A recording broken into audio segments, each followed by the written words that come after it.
मध्य प्रदेश के मऊगंज जिले से एक ऐसा मामला सामने आया है जिसने कई सवाल खड़े कर दिए हैं। 22 वर्षीय बीएससी छात्र उत्कर्ष तिवारी की संदिग्ध मौत के मामले में अब परिवार ने पुलिस अधीक्षक से निष्पक्ष जांच की मांग की है। मृतक की मां ने अपने आवेदन में कुछ स्थानीय लोगों के साथ नीरज उर्मलिया पर भी संदेह जताया है। वहीं परिवार का दावा है कि यह सामान्य मौत नहीं बल्कि साजिश का मामला हो सकता है। हालांकि इन आरोपों की अभी तक आधिकारिक पुष्टि नहीं हुई है और पुलिस की जांच जारी है।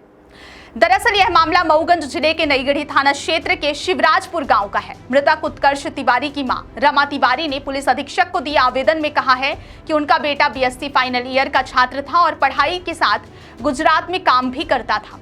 परिवार के अनुसार घटना से कुछ दिन पहले उत्कर्ष घर आया था। घटना वाले दिन वह कुछ लोगों के साथ बाहर गया और रात में घर लौटने के बाद अचानक उसकी तबीयत बिगड़ गई। कुछ ही देर बाद उसकी मृत्यु हो गई। परिवार का आरोप है कि यह सामान्य मौत नहीं। आवेदन में दावा किया गया है कि उत्कर्ष को विष देकर हत्या किए जाने की आशंका है। परिवार ने कुछ स्थानीय लोगों के साथ नीरज उर्मलिया का नाम भी संदेह के दायरे में बताया है। हालांकि इन आरोपों की स्वतंत्र रूप से पुष्टि नहीं हुई है और न ही पुलिस ने अब तक किसी व्यक्ति की संलिप्तता की आधिकारिक पुष्टि की है।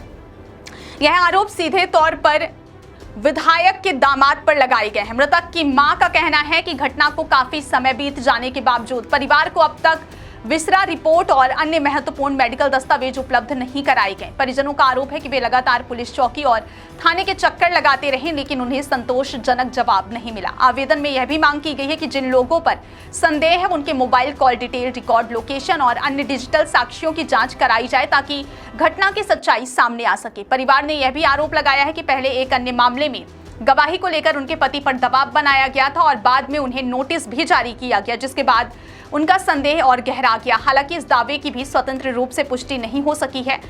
परिवार ने पुलिस अधीक्षक से पूरे मामले की उच्च स्तरीय और निष्पक्ष जांच, विसरा रिपोर्ट उपलब्ध कराने और यदि किसी प्रकार की साजिश सामने आती है तो दोषियों के खिलाफ सख्त कार्रवाई की मांग की है। फिलहाल यह मामला पुलिस जांच के दायरे में अब सबकी नजर इस बात पर रहेगी कि जांच एजेंसियां medical report, viscera report, call detail और अन्य डिजिटल साक्ष्यों के आधार पर क्या निष्कर्ष निकालती हैं। जब तक जांच पूरी नहीं हो जाती तब तक किसी भी व्यक्ति की भूमिका को लेकर अंतिम निष्कर्ष निकालना उचित नहीं होगा। ठीक है। रमा तिवारी।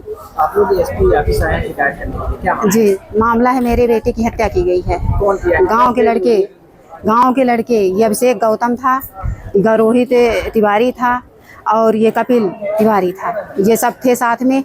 वो अभिषेक गौतम मेल लेके गया मेरे लाला को। 11 बजे आया घर में, बोला कि चलो घूमने, और अपने बाइक से लेके गया। फिर इन लोगों ने उसको नहीं छोड़ा। 3 बार मैं कॉल की कि लाला घर आ जाओ। बेटा बोला आ रहा हूँ। इसके बाद 10:30 बजे रात वो आया घर में और मतलब गांव में कुछ दूर में छोड़ के चला गया। मेरा बेटा आया घर में, खाना खाया, बोला मम्मी खाना बना है। मैं बोली हाँ। बोला कि रोटी दे दो। 4 रोटी खाया। इसके बाद मेरे साथ में सो गया। मेरा बेटा सोता तो सोता ही रह गया, सोया तो मतलब जगा ही नहीं। सुबह उठी, मतलब काम वाम की। फिर इसके बाद मैं सोची कि मेरा लाला सो रहा है। जगाने गई तो मेरा लाला नहीं था।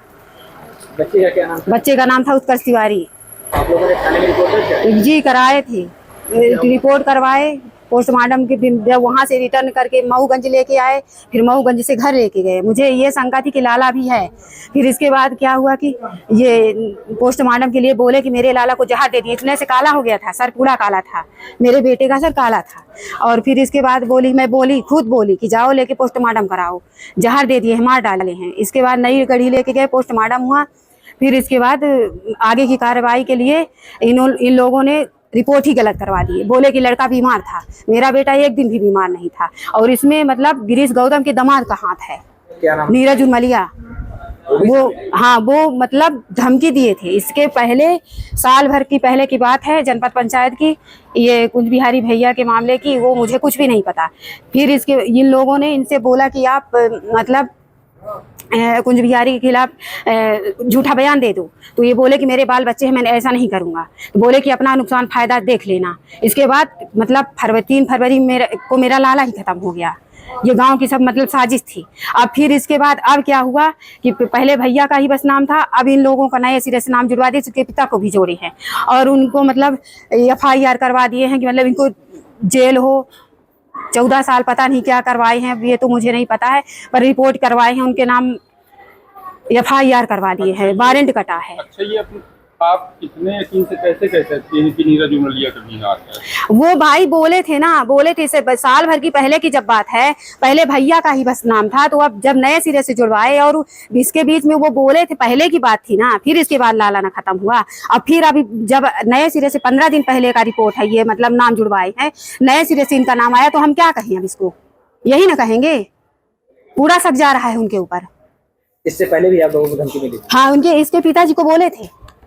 कौन बोले थे? नीरज उमलिया बोले थे, किसी से कहवाए थे कि बोल दो कि कुंज बिहारी भैया के मतलब नाम से गलत हाँ मतलब गलत गवाही दे दे, तो बोले कि मेरे बाल बच्चे हैं, मैं नहीं दूंगा, ऐसा नहीं करूंगा, मैं नहीं देखा हूँ कि भैया कुछ लेके भागे हैं। अभी पुलिस अधीक्षक साहब ने क्या कहा, किससे मुलाकात हुई आपकी? यहाँ पर अधिकारियों ने क्या कहा? अधिकारियों ने कहा कि हो गया, न्याय मिलेगा। मैं बोली भैया बोले तो बोले कि हाँ हो जाएगा अंदर अभी।